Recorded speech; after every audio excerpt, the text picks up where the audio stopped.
नमस्कार, सत्य हिंदी में आपका स्वागत है। मैं हूं मुकेश कुमार। दोस्तों, आप सत्य हिंदी को देख रहे हैं, पसंद कर रहे हैं और ये हमारे लिए बहुत खुशी की बात है। हम चाहते हैं कि हमारा आपका ये संबंध प्रगाढ़ हो, गहरा हो और इसके लिए हम आपसे गुजारिश करते हैं कि आप इस वीडियो के साथ दिए गए डिस्क्रिप्शन में जाएं, उसमें नीचे एक लिंक है, उसको क्लिक करें। यकीन है आप उसको क्लिक ज़रूर करेंगे।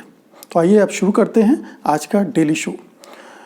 मित्रों, खबर आ रही है कि तबलीगी जमात के प्रमुख मौलाना साद ने अपील की है अपने जमातियों से कि जो जमाती कोरोना वायरस के संक्रमण से अब आज़ाद हो गए, मुक्त हो गए हैं, ठीक हो गए हैं, वो अपना प्लाज्मा दान करें ताकि उस प्लाज्मा से जो संक्रमित लोग हैं उनका इलाज किया जा सके।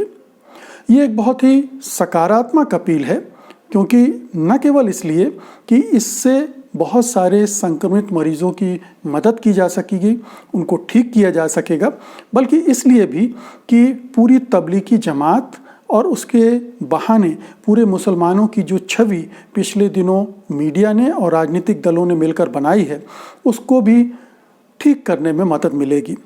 ये तो हम सब जानते हैं कि मार्च में जो निज़ामुद्दीन में कार्यक्रम हुआ था तबलीगी जमात का 13 से 15 मार्च के बीच में, उसको लेकर पूरे देश भर में बड़ा बखेड़ा खड़ा किया गया था कि ये जो आयोजन हुआ था उसका मकसद कोरोना जिहाद था।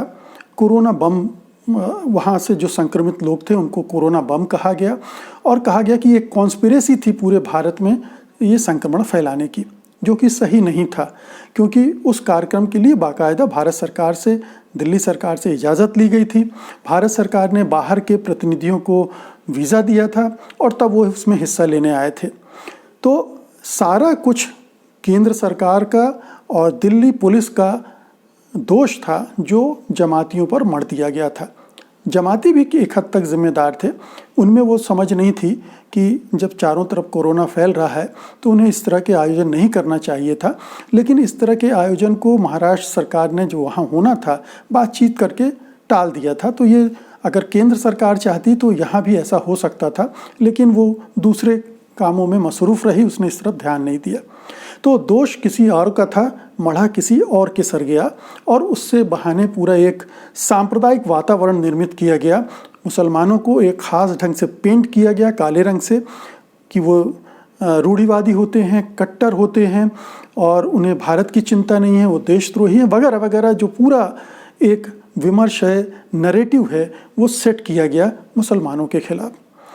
तो एक बहुत ही दुखद प्रसंग था और मीडिया का रोल इसमें बहुत ही भयानक था, बहुत विस्फोटक था। इसने पूरे समाज को दो हिस्सों में बांट दिया। जो पहले से बटा हुआ था, जिसको पहले से बांटने की कोशिशें लगातार साल दर साल की जा रही थी, ये कोरोना के बहाने और भी उस खाई को गहरा कर दिया गया। जमातियों के बारे में बड़ी उटपटांग किस्म की बातें की गई कि वो छिपे हुए हैं, वो दुर्व्यवहार कर रहे हैं वगैरह वगैरह। तमाम तरह से जो कुछ भी निगेटिव हो सकता था किया गया। अब अच्छी बात यह है कि जो मौलाना साद ने कहा है, अपील की है, उसके बाद अगर जमाती आगे आते हैं और आ रहे हैं, ऐसी खबर है कि चेन्नई में, कोयम्बटूर में जमातियों ने बाकायदा अर्जियां दी हैं कि हम अपना प्लाज्मा डोनेट करना चाहते हैं ताकि लोगों का इलाज हो सके। तो ये एक बहुत अच्छी बात है। इससे देश में जो नफ़रत और का वातावरण बना है उसको कम करने में मदद मिल सकती है। हालांकि जो राजनीति करने वाले हैं, जो दुष्प्रचार करने वाले हैं, वो अभी भी इसमें कोई ना कोई वजह, कोई ना कोई कॉन्स्पिरेसी ढूंढ लेंगे, कोई ना कोई नैरेटिव सेट करने में लगे होंगे कि इसमें भी कोई ऐसी चीज़ हो सकती है जो भारत विरोधी हो या हिंदू विरोधी हो या जो भी आप समझ लें, जो उनकी एक हमेशा के लिए एक फितरत होती है, वो उससे काम करते रहेंगे और आपको मीडिया में इस तरह का विमर्श देखने को मिल जाएगा। अलबत्ता हमें इसे सकारात्मक ढंग से लेना चाहिए। अब हम इससे पहले कि आगे बढ़ें, इस मुद्दे को आगे बढ़ाएं, पहले थोड़ा सा हमें समझ लेना चाहिए कि ये जो कट्टरपन है, ये जो रूढ़िवादिता है, ये जो पिछड़ापन है, ये केवल जमातियों में नहीं है, केवल मुसलमानों में नहीं, सारे समाजों में होती है। अगर आप हिंदू समाज को लेंगे तो वहाँ भी मिलेगा। अगर आरएसएस को देखें, संघ परिवार को देखें, तो उसमें भी वो कट्टरपन है, वो रूढ़िवादिता है, वो पिछड़ापन है, वो अलगाव की भावना है दूसरे समुदायों से, धार्मिक समुदायों से, तो वहाँ भी वो मौजूद है। धर्मांधता भी मौजूद है और धार्मिक कट्टरपन भी मौजूद है। तो ऐसा नहीं है कि एक समाज में सब कुछ बुराइयां हैं और दूसरे समाज सब बुराइयों से मुक्त हैं।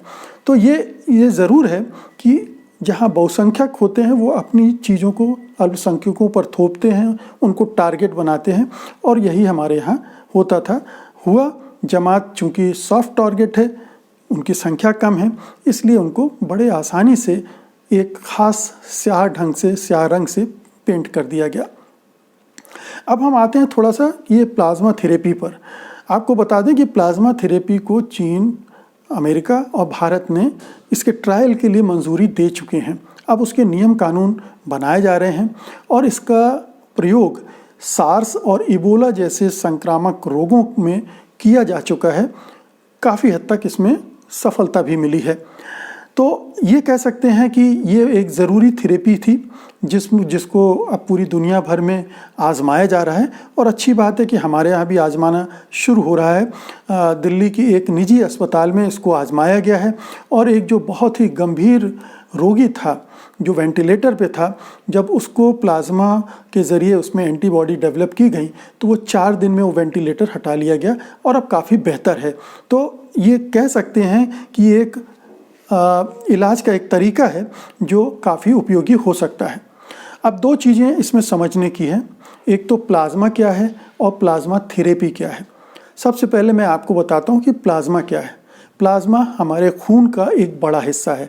हम ये तो जानते हैं कि हमारे खून में सफ़ेद रक्त कणिकाएँ होती हैं, लाल रक्त कणिकाएँ होती हैं और प्लेटलेट्स भी होती हैं, लेकिन उस रक्त में 55% हिस्सा जो होता है प्लाज्मा का होता है, यानी 55% प्लाज्मा होता है, बाकी ये चीज़ें होती हैं। अब प्लाज्मा क्या होता है कि हल्के पीले रंग का एक द्रव होता है, और उसका काम होता है कि इन सब चीज़ों को पूरे जिस्म में ट्रांसपोर्ट करना, सबको ले जाना।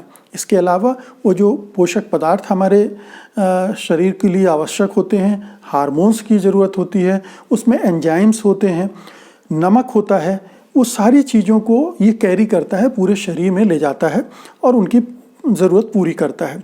इसके साथ साथ जो शरीर में अवशिष्ट पदार्थ बनते रहते हैं, जो ख़राब पदार्थ होते हैं, उनको भी इकट्ठा करके साफ़ करने का काम ये प्लाज्मा का होता है। तो आप समझ लीजिए कि प्लाज्मा एक बहुत ही ज़रूरी तत्व होता है हमारे शरीर में, हमारे खून में। हालांकि उसके बारे में हमारी जो जानकारी है थोड़ा कम रहती है। अब सवाल उठता है कि ये जो प्लाज्मा है ये किस तरह से रोगों के उपचार में काम आता है। न केवल इस तरह के संक्रामक रोगों के, बल्कि बहुत सारे रोगों में प्लाज्मा का इस्तेमाल किया जाता है, प्लाज्मा थेरेपी की जाती है। ये प्लाज्मा थेरेपी कोई नई चीज़ भी नहीं है, करीब 120-25 साल पहले इसकी खोज हो चुकी थी। धीरे धीरे ये डेवलप हुई है, पिछली सदी में काफ़ी डेवलप हुई है, और इसका इस्तेमाल बार बार जब भी इस तरह के रोग फैलते हैं किया जाता है। जैसा मैंने अभी कहा कि सार्स में इसका इस्तेमाल किया गया, इबोला के इलाज में इस्तेमाल किया गया, और कई जगह इसको काफ़ी सफल भी पाया गया। हालांकि बड़े स्तर पर अभी इसका इस्तेमाल नहीं हुआ है, और आम तौर पर इसका इस्तेमाल जो गंभीर रोगी होते हैं, जो अति गंभीर रोगी होते हैं, उनमें किया जाता है। तो ये है इसका। अब इस प्लाज्मा में जैसा मैंने कहा कि बाकी चीज़ें होती हैं, एक एंटीबॉडी भी होती है जो कि रोगों से लड़ने के समय डेवलप होती है। तो कोरोना वायरस जिसको फैला हुआ है वो उस शरीर की जो इम्यून सिस्टम होता है वो उससे लड़ने की कोशिश करता है, और इस प्रोसेस में प्लाज्मा के अंदर एंटीबॉडीज़ बननी शुरू होती हैं।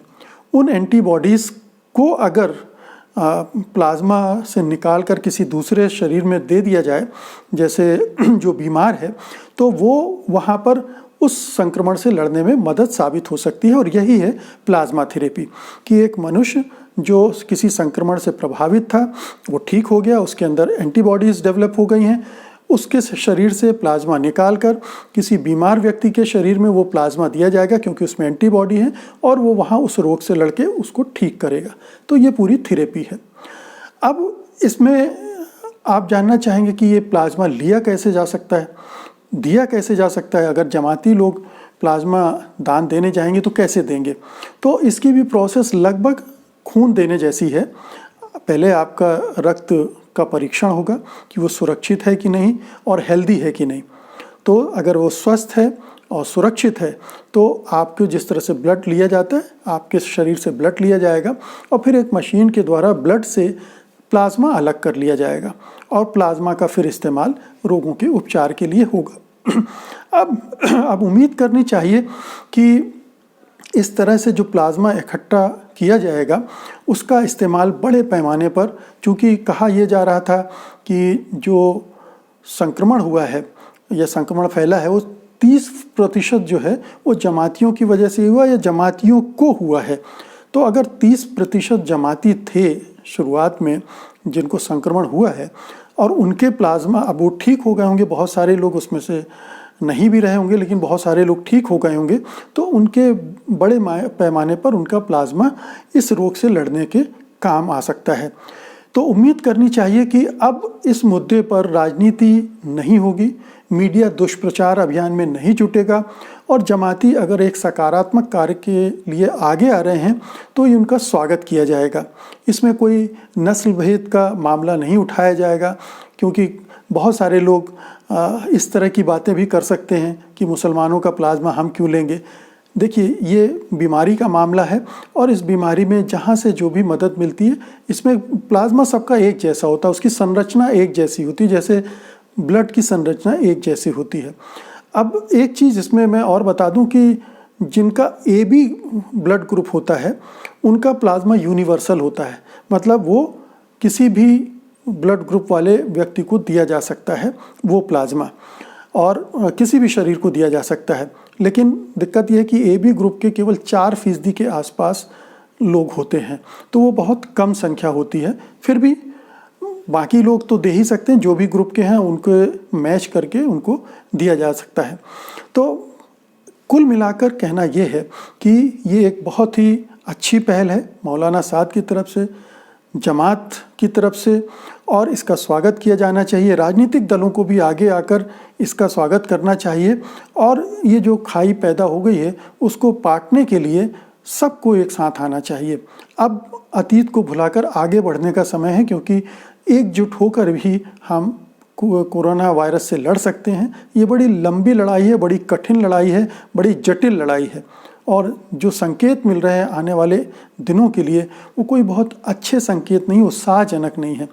इसलिए ये ज़रूरी है कि हम हिंदू मुसलमान का भेदभाव भूल जाएं, हम नस्ल भेद न लाएं, जात पात न लाएं, धर्म के बंटवारे न खड़े करें, दीवारें न खड़ी करें, और मिलकर इससे एक भारतीय होने के नाते सब मिलकर इस रोग से लड़ें। तो जमाते तबलीगी जमात का स्वागत कीजिए, मौलाना साद का शुक्रिया कीजिए, और इस प्लाज्मा दान में जो भी स्वस्थ होते जा रहे हैं वो भी अपना हाथ बटाएंगे और उम्मीद है कि हम इस लड़ाई को जीत लेंगे। तो मित्रों, ये एक सकारात्मक खबर थी, इसलिए मैंने सोचा कि ये आपसे बांटी जानी चाहिए। उम्मीद है कि आपको अच्छी लगेगी। अगर अच्छा लगे तो इस वीडियो को लाइक कीजिएगा, शेयर कीजिएगा और इस चैनल को सब्सक्राइब भी कीजिएगा। और अब मुझे इजाज़त दीजिए। नमस्कार। सत्य हिंदी के और वीडियोस को देखने के लिए हमारे YouTube चैनल को सब्सक्राइब करें और सीधे नोटिफिकेशन पाने के लिए बेल आइकन दबाएं।